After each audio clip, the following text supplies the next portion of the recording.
Halo teman-teman, selamat datang di Dialog Selasar. Dialog Selasar kali ini akan ditemani oleh Departemen dan Kajian Aksi Strategis BEM FEB UI Angkatan 2022. Untuk Dialog Selasar kali ini, kita akan membawakan tema politik yang ada di kalangan anak muda.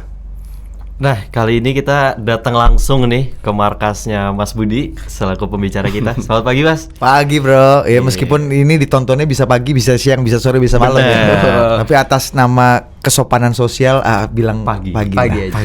Biar semangatnya pagi terus. Itu standar. Iya. Judul dan cara menyapanya juga standar ya, nggak apa-apa. Namanya juga itu basa-basi kesopanan pada talk show podcast pada umumnya ya. Gue juga suka gitu sih.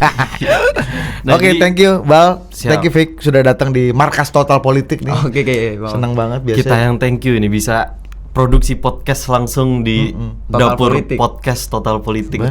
Enak kan kalau kerja sama Total Politik itu enak, Bos. Artinya anak muda sekarang tuh lu cukup bawa ide, lu cukup bawa niat, lu cukup bawa semangat. Gabung collab sama orang-orang yang mungkin quote unquote sedikit lebih senior lah secara pengalaman. Secara infrastruktur. Ya kita bisa collab kan. Lu bawa semangat, bawa ide dan bawa gagasan aja datang, kita sediakan. Jadi kita bisa kolaborasi tanpa, inilah pentingnya. Anak muda tuh salah satu, kalau bicara politik anak muda, sebelum lu tanya, salah satu basis pentingnya adalah kolaborasi. Jadi lu nggak bisa, kalau di Amerika tuh ada politik namanya sistemnya itu landslide atau the winner takes all. Jadi kalau sistem konvensi atau sistem electoral college di Amerika, kalau misalnya nih di satu negara bagian gitu, misalnya memperebutkan 500 kursi di Amerika, Donald Trump dapat 500 kursi itu dapat 251 kursi, sementara Clinton atau Biden dapat 249 kursi. Kan memperebutkan 500 kursi nih. Meskipun cuma unggul 1 suara di Amerika, itu sang pemenang itu bisa menyapu bersih. Jadi 500 suaranya itu buat si pemenang. Nah, itu di old system politics. Nah, di sistem yang yang lebih muda, yang lebih baru, yang lebih kontemporer seperti politik anak muda tadi yang lu bilang, kolaborasi itu jadi kunci seperti yang kita lakukan, bro. Representasi dari ide itu ya, politik anak muda. Nah, jadi mungkin untuk teman-teman yang masih belum familiar, masih belum tahu lebih jauh, jadi Mas Budi ini foundernya langsung, co-foundernya dari Total Politik ya, Mas Budi. Nah, mungkin kita sekarang berangkat dari latar belakang dulu. Mantap. Dari latar belakangnya Mas Budi nih. Jadi dulu Mas Budi tuh di FISIP Universitas Nasional ya, Mas? Betul. Kok tahu jurusan sih? Tahu lah, kan kita riset dulu. Oh iya. Bagus juga nih teman-teman riset ini. Jurusan apa dulu, Bang? Gue ilmu politik dulu. Nah, kalau orang milih jurusan itu kan biasanya dari sejak SMA nih. Itu dulu zaman SMA emang udah tertarik ke ilmu politik atau kayak disuruh bokap lah udah masuk sini aja atau gimana? Yang pertama gue masuk FISIP ilmu politik Universitas Nasional tuh bukan mau banget karena memang pengen masuk UI tapi gagal. Nggak, tapi kembali ke soal politik itu gue dari gue kecil memang udah sangat dekat. Gue tuh merasa gue dari kecil itu sudah terinfiltrasi 2 hal dari orang tua gue. Yang pertama politik, yang kedua jazz. Dan dua-duanya itu sangat maskulin dan sangat tua. Sebenarnya secara soul ya.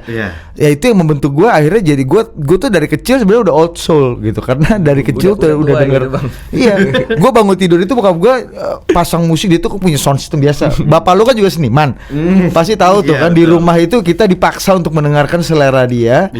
Yang mungkin awalnya kita nggak suka, lama-lama kita merasa bahwa karena ini kebiasaan. Oh, enak juga nih. Asik juga nih. Apa nih? Kadang-kadang kita tuh mengikuti sesuatu bukan karena kita suka atau kita ngerti, tapi karena kita itu udah dilakukan sama orang-orang sebelum kita aja. Kayak lu lulus SMA, lu coret-coret baju, lu kan juga kadang-kadang nggak tahu maknanya apa coret-coret baju kan. Lu melakukan itu karena senior lu melakukan itu juga aja. Nah, gue terpapar itu tuh. Musik jazz tuh setiap pagi denger Al Jarreau, denger George Benson gitu-gitu. Akhirnya secara soul udah mulai kebentuk nih. Jazz ini kan tua nih karena mainnya di kafenya Peter Gonta, di James. Gue agak kurang familiar dengan dugem atau musik-musik anak-anak. Mungkin yang paling suka tuh gue musik anak-anak Sherina waktu itu. Itu pun agak lebih tua sih Sherina. Tapi Sherina itu lo kalau perhatiin musiknya, Wes. Musik Sherina tuh secara musikalitas ya, itu mungkin secara lirik itu anak kecil, ada pesan-pesan anak kecil, tapi message musikalitasnya itu jazz swing banget, orkestrasi gitu. Pakai horn section karena Elva Sessioria kan yang bikin kan. Jadi kayak swing jazz gitu. Jadi wah ini asik banget ya kan. Nah, itu pertama secara jazz jadi old soul. Secara politik dari kecil bokap gue itu meskipun bukan orang politik, tidak pernah ikut organisasi politik karena mungkin dulu ya pegawai BUMN ya terpaksa ikut Golkar ya. Tapi itu nggak matter di zaman itu kan semua orang Golkar atau nggak Golkar itu aja kan pilihannya. Tapi gue terbiasa untuk menyaksikan berita dan baca koran setiap hari gitu. Dan satu lagi yang membentuk sebenarnya bukan hanya kebiasaan kita di rumah ya.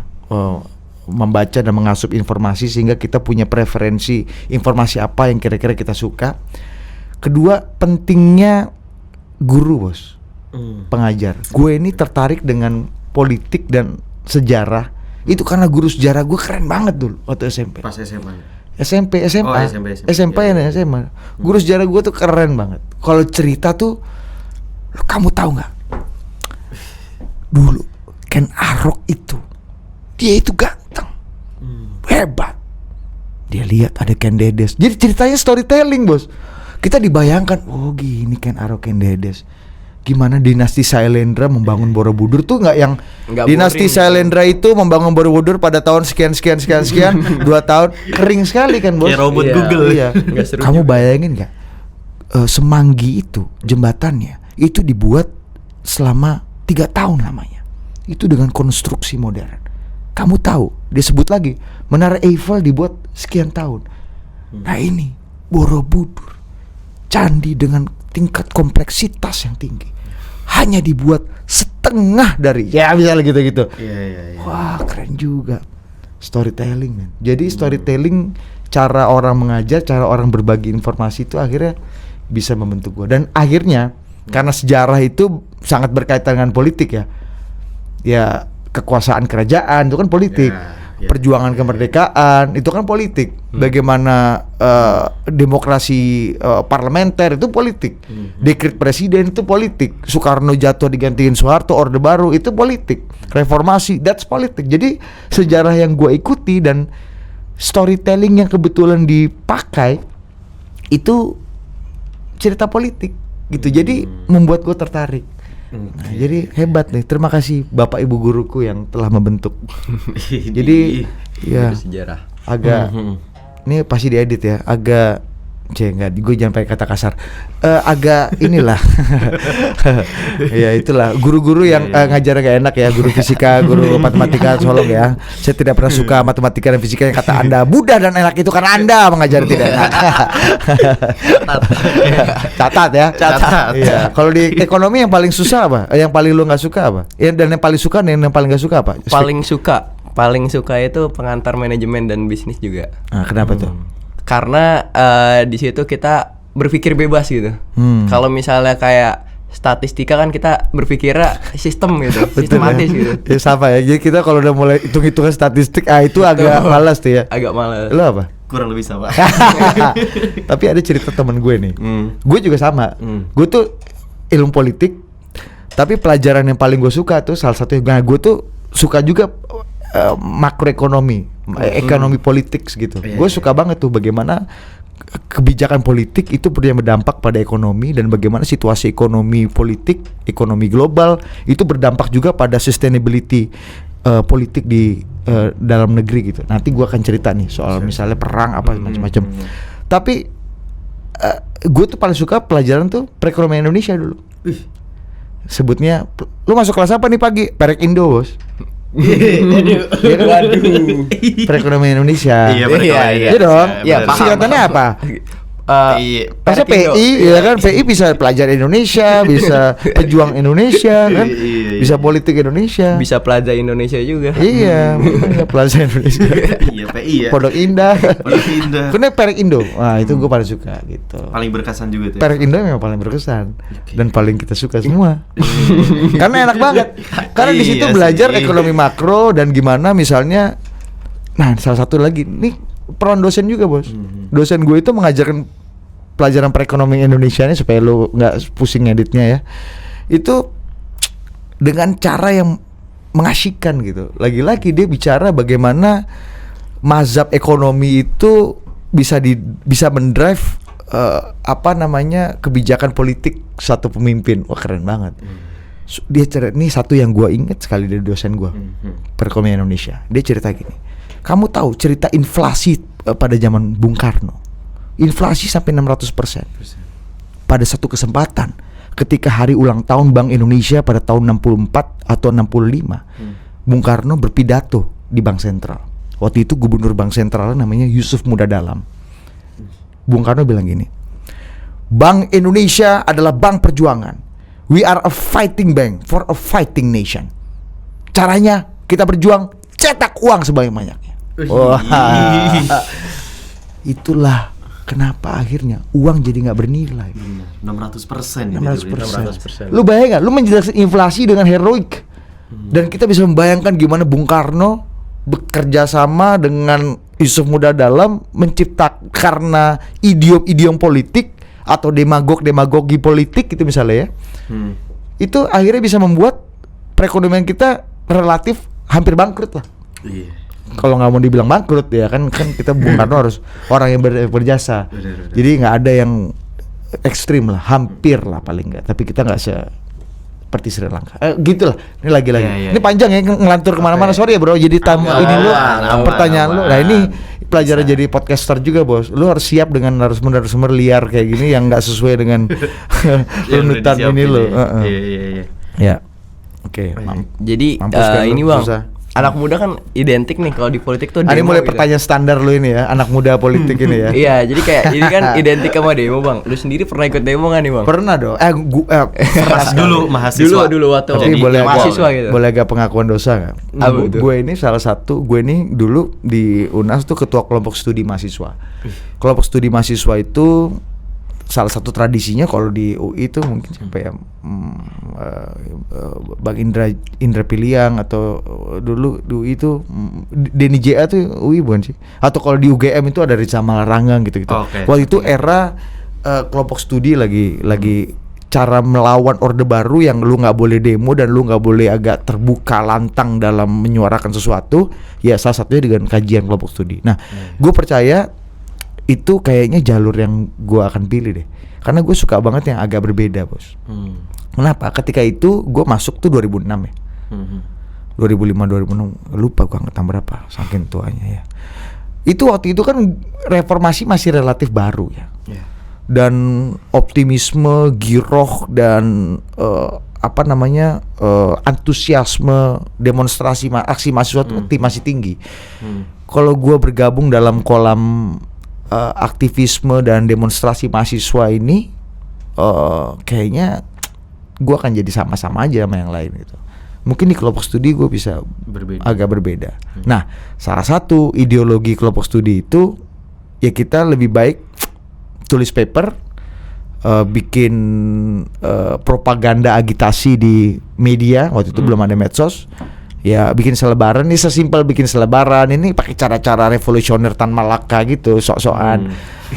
Ya, atau diskusi kajian. Nah, gue ini selalu menjadi, nggak selalu sih, sering kali lah menjadi penghalang buat teman-teman kita untuk demonstrasi. Jadi kalau misalnya ada tech club nih, kan mereka tuh atas dasar prosedur demokrasi dan aksi.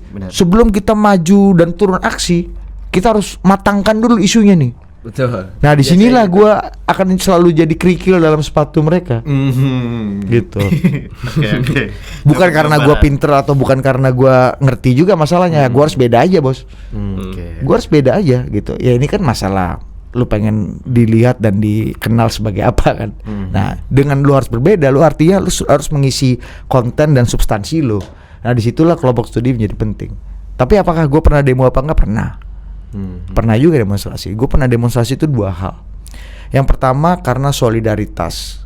Solidaritas yang waktu itu kita gabung di, waktu itu ada aliansi gitu ya, semacam aliansi untuk pendidikan. Buat gue itu adalah perjuangan goyah gue dalam berjuang. Kalau misalnya mahasiswa harus memperjuangkan rakyat, harus membela rakyat. apa? Lu pilih spesifiknya apa? Melawan kemiskinan kah? Ya. Membantu mereka mendapatkan akses pendidikan kah? Atau membantu mereka manajemen bisnis kah sehingga mereka lebih berdaya? Enggak, gue lebih memilih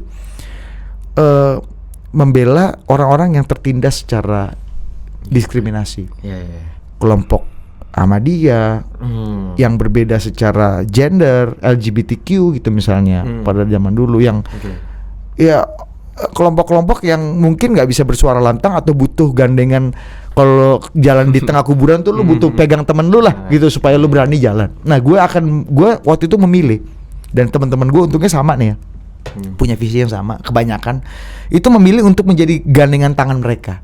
Nah disitulah gue memilih spektrum perjuangan gue, pembelaan terhadap orang-orang yang terdiskriminasi, baik secara ekonomi, baik secara pendidikan ataupun secara sosial. Kembali ke demo, ya pernah juga demo gue kayak gitu. Hal-hal gue lupa beberapa kali ya. Ya kayak gitulah. Waktu itu ada penyerangan terhadap Ahmadiyah, soal Inul yang waktu itu berhadapan dengan beberapa ulama yang dianggap menista musik dangdut yang dianggap ketimuran. Padahal kalau kita lihat timur, sekarang timur di Arab Saudi orang udah bisa pakai bikini, udah ada rave party ya kan. Betul. Perempuan udah nggak pakai jilbab di beberapa tempat aja. Beberapa tempat di Tapi timur, at least di timur aja kayak begitu. Itu timur yang mana nih, Pak Haji? Misalnya gitu. Pada waktu itu. Jadi perjuangannya kayak gitu, Bos. Ada juga satu lagi, Bos. Apa tuh? Yang agak pragmatis ya. Ini gue akhirnya menyelami politik itu kadang-kadang ada sisi transaksional juga. Pernah juga kita dihadapkan organisasi itu kan pada cash flow yang agak susah ya, Bos. Gak bisa lu mengharapkan iuran anggota ya. Iuran anggota ini kan selalu yang agak lebih kaya itu yang jadi sapi perah kan, dia kayak komisaris BUMN aja gitu. Sponsor deh. Ya kita minta proposal ke abang-abang ya kan dengan visi membangun peradaban dan membangun intelektualitas mahasiswa. Kata abang-abang, kampret lah lu, udah lu demo sekali ini isu gue nih, gue kasih duit segini, gimana bos, sikat aja lah ya daripada kita diusir dari kontrakan ya. Ada juga Fik. Itu lu pernah kayak gitu transaksi Pernah, di depan mata lu gitu? Pernah di depan mata gue lah, depan hidung, mata dan mulut gue. Depan muka ya? Depan muka gue. Jadi ya itu realita hidup, sama kayak politik kita kan. Realitanya lagi kembali ke politik anak muda. Realitanya politik kita, ruang publiknya, awan-awannya harus diisi oleh gagasan, oleh ideologi, oleh gagasan-gagasan dan isu-isu yang berdampak bagi kita.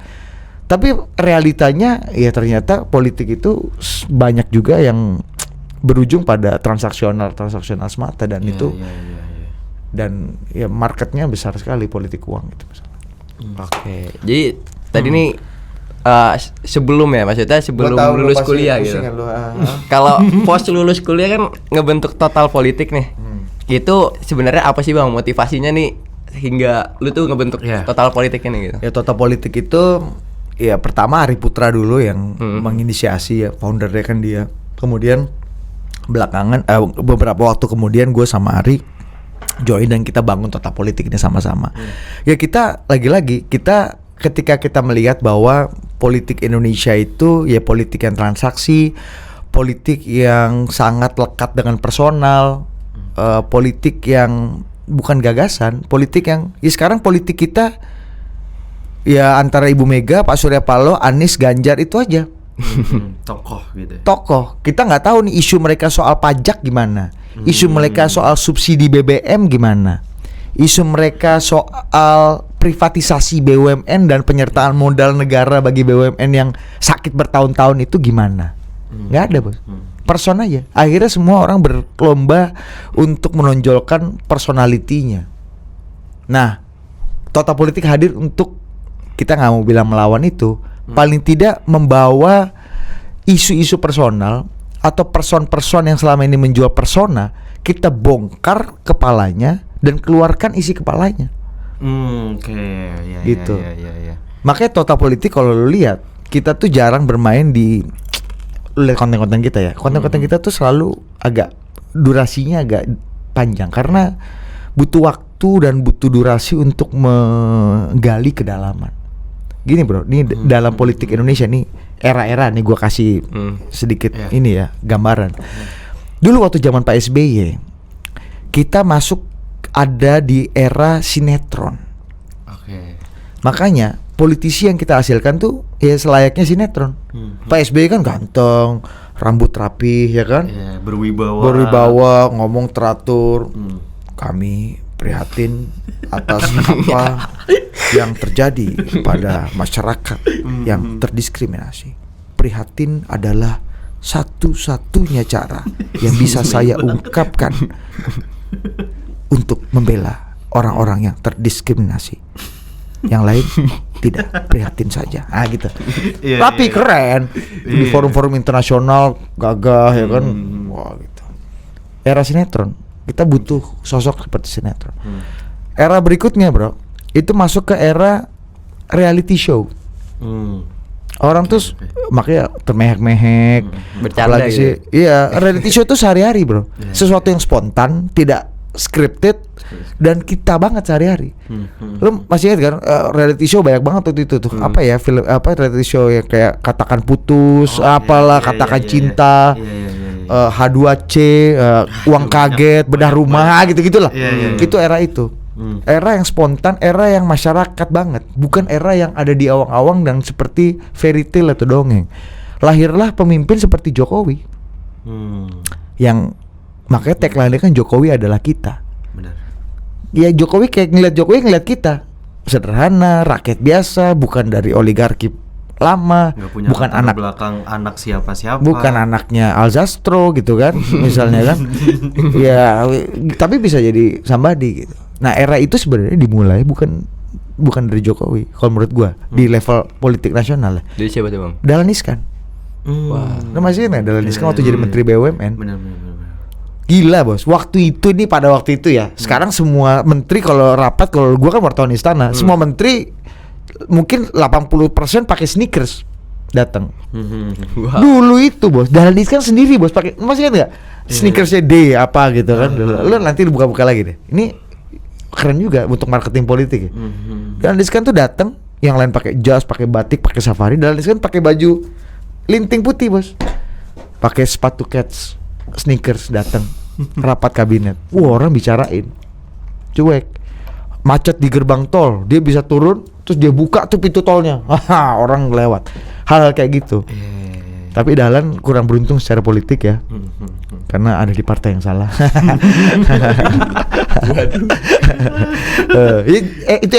Itu era Jokowi, era reality show. Sekarang bos, itu udah bergeser lagi. Orang tuh pengen tahu isi kepala lo. Kalau dulu orang pengen tahu lu ngapain, makanya lu masih kan nggak? Ada eranya nih bro. Fik. Itu lu semua vlog orang tuh pasti gini, "Hai guys, gue lagi di sini nih."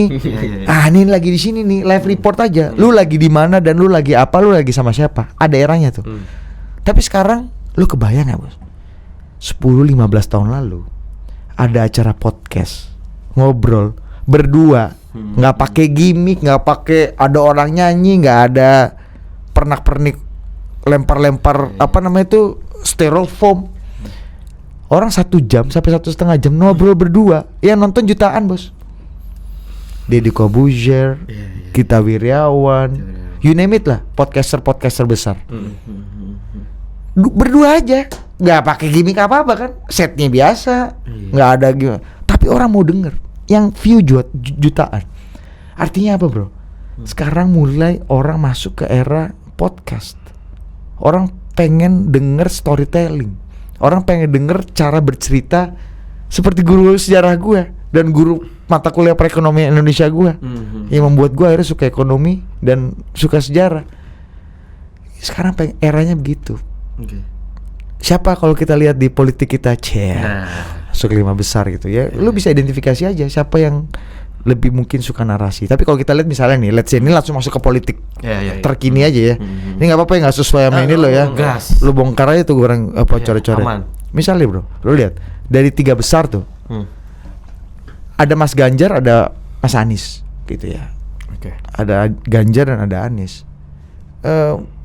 Kok kalau bicara era podcast berarti ya Anies dong bro. Kan Anies kan jago berkata-kata, mulutnya manis kan, ya kan, Anis si mulut manis gitu gue bilang. Gue pernah bikin itu tuh apa stand up comedy soal Anis mulut manis. Jadi banyak yang merasa bahwa Mas Anis itu mulutnya manis, banyak yang juga terbuai oleh mulut manisnya Mas Anis. Tapi ternyata bukan orang aja yang terbuai, Mas Anis pun terbuai dan merasakan nikmatnya manis mulutnya. Lo lihat nggak kalau Mas Anis kalau ngomong, ya teman-teman semua, boleh saya bicara? Ya, jangan-jangan Mas Anis ini ngerokoknya Sampurna Mil nih, jadi bibirnya manis terus. Enggak, itu gue pernah bikin beat stand up kayak gitu. Iya. Dan Mas Anis katanya udah siapin jawaban untuk membalas beat gue. Mas Anis kita tunggu jawaban beat. Boleh Mas Anis dibalas ya. Kembali ke itu era podcast. Iya. Jadi kalau sekarang orang butuh storytelling, orang butuh cerita yang dalam, memikat, cara bertutur yang nikmat gitu untuk menjelaskan isi kepala lu. Tapi kenapa masih ada Mas Ganjar di situ, bro? Ya Mas, ini berarti Mas Ganjar itu kan kalau kita lihat asobahnya atau pewarisnya Pak Jokowi kan. Caranya Pak Jokowi ya kalau mau lihat Pak Jokowi di sisi lain ya Mas Ganjar. Berarti masih reality show dong orang suka. Ya kita transisi nih dari masa reality show menuju kedalaman. Jadi sekarang ini ada di air payau menurut gue politik kita. Antara orang kita pengen tahu isi kepala, betul-betul kedalaman, dengan bungkus-bungkus reality show yang masih spontanitas, tren. Makanya kenapa semua politisi sekarang lagi jalan catwalking di Citayam Fashion Week, ya kan? Semua berusaha untuk apa namanya itu kan? Kalau tagline-nya built by the poor, stolen by the rich, ya gitu-gitulah. Cynicalnya kayak gitu. Nah, sekarang eranya kayak gitu, bro. Oke. Dan isi kepala menjadi lebih penting. Nah, total politik hadir. Ya kita mau mencoba menangkap masa itu kan, menurut gue ini masa ideal untuk menaikkan 2 oktav politik kita dari politik yang gimmick menjadi politik yang gagasan. Politik yang punya ide, punya positioning yang kuat, bukan hanya secara gagasan besar tapi juga bagaimana praktik-praktik pengejawantahan itu dalam kebijakan, dalam politik hukumnya, politik keuangannya gitu-gitu. Oke. Nah, tadi kan sempat nyinggung ini ya, Mas. Terkaitan bagaimana dunia entertain dalam suatu negara tuh membangun iklim perpolitikan di negara tersebut.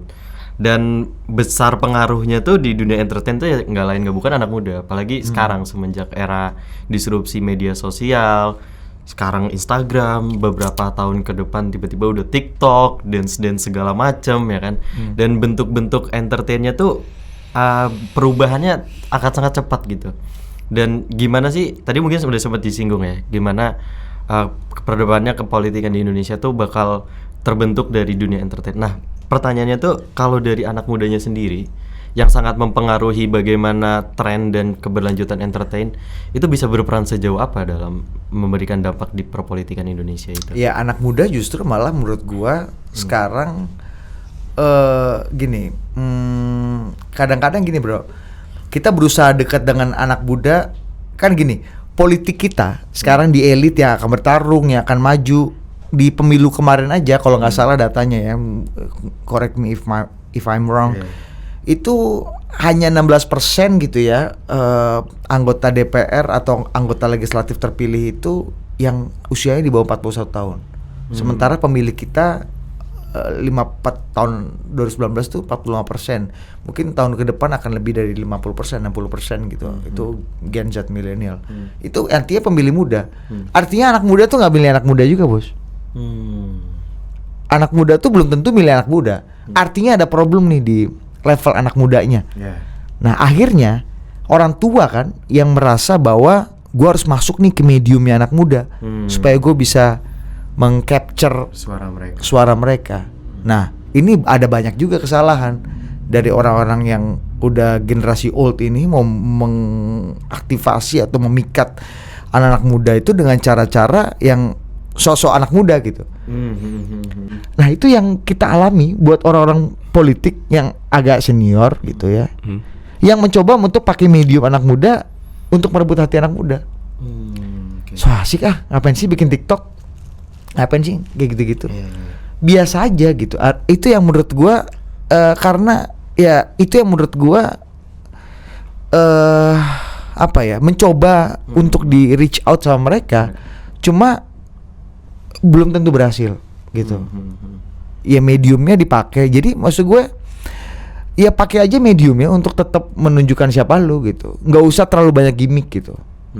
Gimmick boleh, tapi ya lu harus pakai medium TikTok, medium entertain itu isinya untuk mengeluarkan isi gagasan lu, mengeluarkan bukti rekam jejak lu. Bukan lu hanya naik sepeda atau main bola atau bikin bestie sama temen lu gitu kan. Jadi kayak gitu menurut gua. Ya jawabannya tentu nggak memuaskan ya. Iya. Jadi maksud gua itulah. Jadi kita justru ya nggak apa-apa, silakan aja masuk pakai cara gua. Paling lu akan diomongin kayak gitu. Jadi kadang-kadang menempatkan diri di tempat yang setara atau menjadi bagian dari anak-anak muda itu juga belum tentu strategi yang sukses.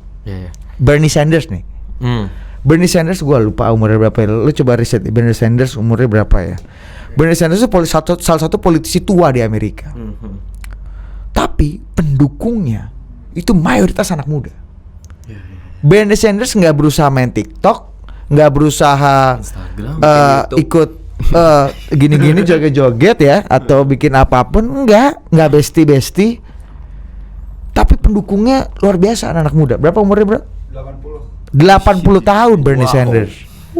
Pendukungnya anak muda. Ada salah satu temen gua, ini boleh sebut nggak apa-apa deh. Alfate Timur, anak UI juga. FWI juga itu. Iya. Timmy ya, Timmy itu. Kita bisa. Lu tau nggak Timmy anak muda, progresif, keren. Gue lagi ngobrol sama Timmy, kita ngomongin Bernie segala macam. Lu tau nggak? Gue pemilu kemarin gue nyumbang buat Bernie loh, donasi. Wow.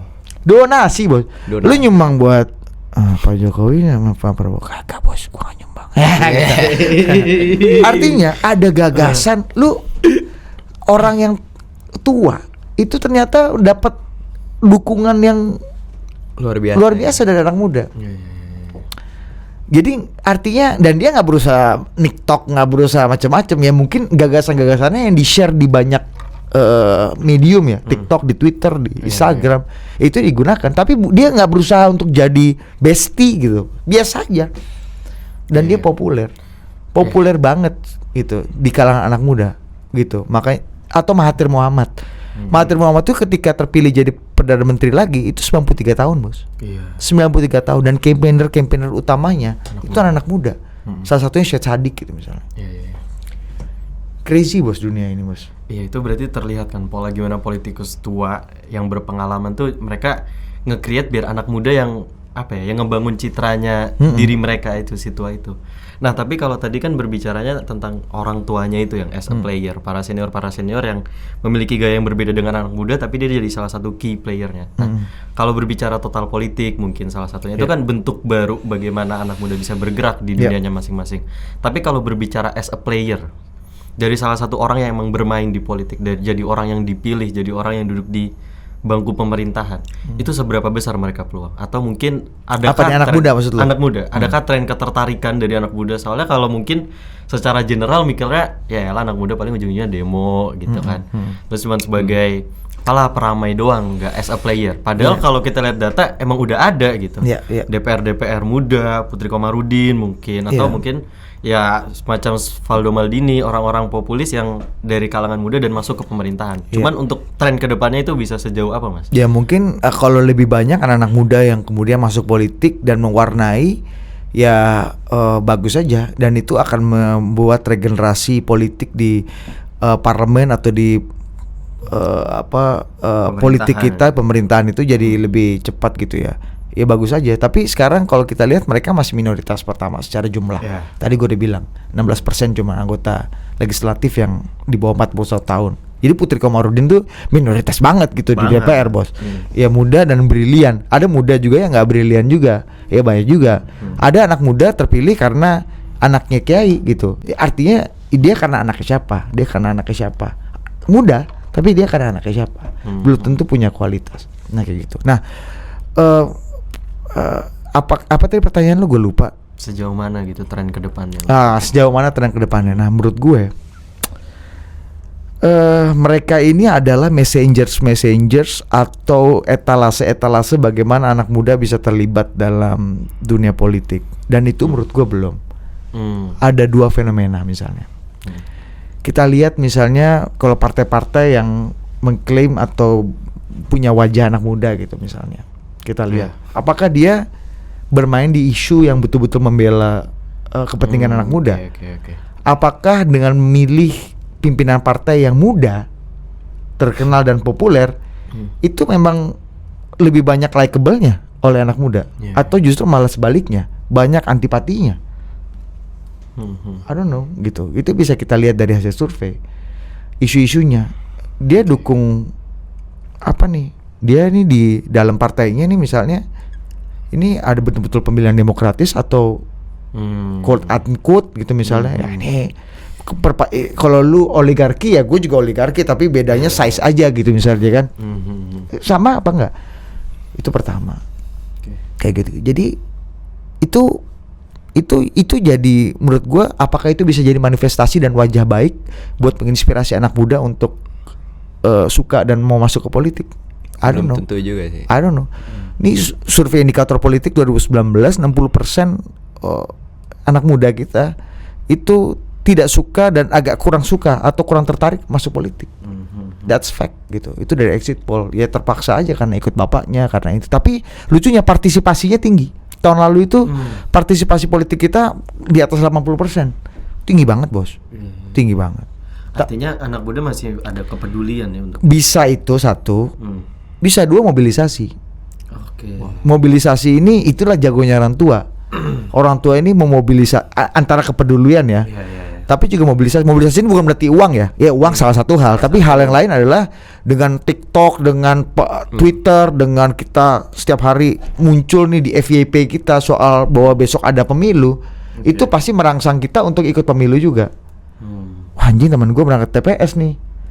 Gimana caranya gue pengen pamer jari gue yang ungu itu di Instagram gue, Instastory. Kalau gue nggak ikut pemilu. Nah itu aja, faktor-faktor gitu yang membuat juga naik. Tapi apakah orang percaya apa enggak? Anak muda percaya apa enggak? Belum tentu. Gue pernah nih bos, ada di satu forum. Isinya intinya pertemuan atau musyawarah atau silaturahmi gitu ya. Ormas-ormas kepemudaan, ormas mahasiswa, kepemudaan, itulah. Banyak sekali organisasinya, macam-macam, multi, sang pluralistik. Lu tahu nggak, ini pengamatan kasat mata gue aja, mungkin 70-80% di antara mereka itu seragam organisasinya itu ada lorengnya, bos. Ada lorengnya. Jadi ini gue nggak nyebut, ini banyak 70-80 organisasi yang gue paling tidak silaturahmi nasional yang ada di situ itu loreng gitu. Artinya apa? Loh, kalau lu masih berlindung pada quote unquote ya jaket yang relatif militeristik, kekuatan yang kayak lu kalau pakai loreng lu merasa lebih berwibawa dan lebih powerful gitu, bisa mewakili. Dari situ aja menurut gua, apakah wajah seperti itu yang anak muda pengen gitu? Belum tentu juga. Mungkin juga iya, tapi mungkin belum tentu. Ya artinya sirkulasi dan rekrutmen politik kita ya masih ada di level itu. Agen-agen kita, agen-agen muda kita yang ada di dalam politik, apakah bisa membawa nafas optimisme itu buat kita atau enggak? Gitu aja. Nggak tahu juga jawabannya, gua belum tentu. Ini bang, kalau anak muda sendiri tuh lebih baik kayak dia ikutan aja nih politik atau harus terlebih dahulu paham gitu? Maksudnya anak muda seperlu apa sih buat paham sama politik? Dan kalau mereka paham, ya kenapa gitu? Kayak gue paham politik, terus gue kenapa? Gue bisa ngasih impact apa gitu? Iya, ya apakah lu perlu paham atau nggak paham itu ya terserah lu ya. Gue nggak punya jawaban yang pasti. Cuma menurut gue penting buat kita untuk kasih perspektif bahwa politik itu adalah sehari-hari buat kita. Oke. Kita bisa menikmati lu naik motor dari Ciledug, Vic, ya, isi Pertalite masih 7.000. Lu ngeliat berita RON 91 setara Pertalite di Malaysia udah 22.000 misalnya. Ya lu bisa menikmati 7.000 tuh karena politik, bos. Karena ada keputusan politik dari orang politik yang memakai dan memutuskan politik anggaran kita untuk membuat lu bisa menikmati 7.000. Oke. Nah, menurut gua ya pada taraf pertama orang ikut terlibat dalam partisipasi politik itu ya nggak apa-apa dulu ikut-ikutan atau kira-kira mana yang serak gitu, karena lu nggak salah juga, lu milih karena pidatonya bagus, lu milih karena orangnya ganteng, lu milih karena bapak lu juga milih pengurus partai atau milih dia gitu. Kayak keluarga gue nih keluarga nasionalis nih. Ya udahlah, nggak ada pilihan lain selain PDI misalnya gitu. Ya, kan ada juga pilihan gitu. Ya nggak apa-apa. Itu tahap 1, first step gitu. Tahap kedua ya kita harus naikin oktavnya, masuk ke politik gagasan. Orang yang ya kita bongkar kali isi kepalanya. Nah, Tota Politik hadir untuk mencoba itu. Jadi step kita itu berbeda dengan banyak mungkin media-media baru lain yang ingin menghijrahkan nih orang-orang yang tadi apatis ke politik masuk ke politik atau care sama politik atau milih paling enggak. Kalau Tota Politik dari yang memilih karena tanpa alasan atau alasannya mungkin agak lemah, kita perkuat dari lebih dalam. Nah, itu tugas kita. Emang kita you cannot please everyone. Lu nggak bisa menangkan semua perang juga. Gue memilih perang gue itu di situ. Nah, artinya penting apa enggak, Vic? Ya penting aja. Buat Tota Politik sangat amat penting. Makanya kita jadi relevan. Kita akan hadir dan kita kebutuhannya naik, bos. Kebutuhannya itu menurut gua naik. Orang yang sekarang gini, bro, di tongkrongan nih. Ini ada riset juga. Lu di tongkrongan, bro, lu kasih 1-2 kalimat atau istilah-istilah politik yang agak sophisticated gitu, orang di tongkrongan, keren juga, jago juga nih, jago pinter juga. Lu kutip satu quotes Clifford Geertz bilang the interpretation of culture, bahwa pemimpin itu butuh diinterpretasikan. Dia seperti alam, ketika langit mendung, masyarakat diminta untuk menginterpretasikan bahwa sebentar lagi akan hujan. Pemimpin dalam politik Jawa tuh seperti itu. Rakyat, nah keren kan, bos? Dengan satu kata interpretation of culture dari Clifford Geertz gitu misalnya, kita udah bisa bikin cewek-cewek. Paten juga nih batas nih. Gue pikir gondrong keriting doang, ternyata kepalanya top juga. Nah gitu. Misalnya lu di tongkrongan lu bilang ya demand overshooting sekarang misalnya. Ini sekarang ini lagi demand overshooting. Dalam kondisi krisis kita harus ikut Kiai Haji honoris causa Profesor John Maynard Keynes. Ya dia bilang iya John Keynes dia bilang jangan kita nih paradox of truths ya, jangan sampai kita terjebak dalam paradoks kekikiran. Kita harus spend, harus royal, harus belanja di saat krisis ya gitu-gitu. Paten juga nih Kiai Haji Keynes ini kan honoris causa. Nah gitu-gitu. Oke. Nah, mungkin ini kita ke pertanyaan terakhir. Ya gitu bagus lah.